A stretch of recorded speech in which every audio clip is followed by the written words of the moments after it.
یہ جو آج کا پروٹیسٹ ہے یہ شپیان کے حوالے سے ہے.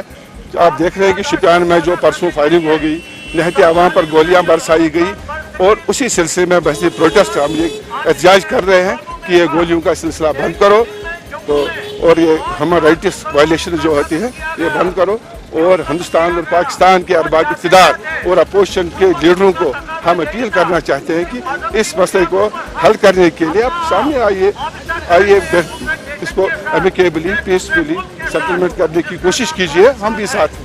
بس ہم نہیں چاہتے کہ بر صغیر میں جنگ ہو جائے. جس طرح آج بارڈروں پر آپ دیکھ رہے ہیں کہ جنگ کا ماحول کھڑا ہو گیا ہے, بارڈروں پر لوگ مر رہے ہیں, آر پار لوگ مر رہے ہیں, اور ہم نہیں چاہتے ہیں یہاں جنگ ہو جائے. ہم نہیں چاہتے کہ بر صغیر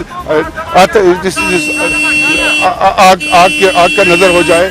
ہم چاہتے ہیں کہ انسانیت کے ناطے ہم بھی انسان ہیں, آپ بھی انسان ہو, آپ نے بھی آزادی حاصل کی ہے, آپ کو بھی حق ملا ہے, ہم کو بھی اپنا حق دیجیے. آئیے بیٹھیں گے, دیکھیں گے کس طرح مسئلہ حل کرنے کی کوشش کریں. ہم سب مل بیٹھ کر ایسے اقدامات کریں کہ جس سے مسئلہ کشمیر کے حل کے اور پہل ہو جائے.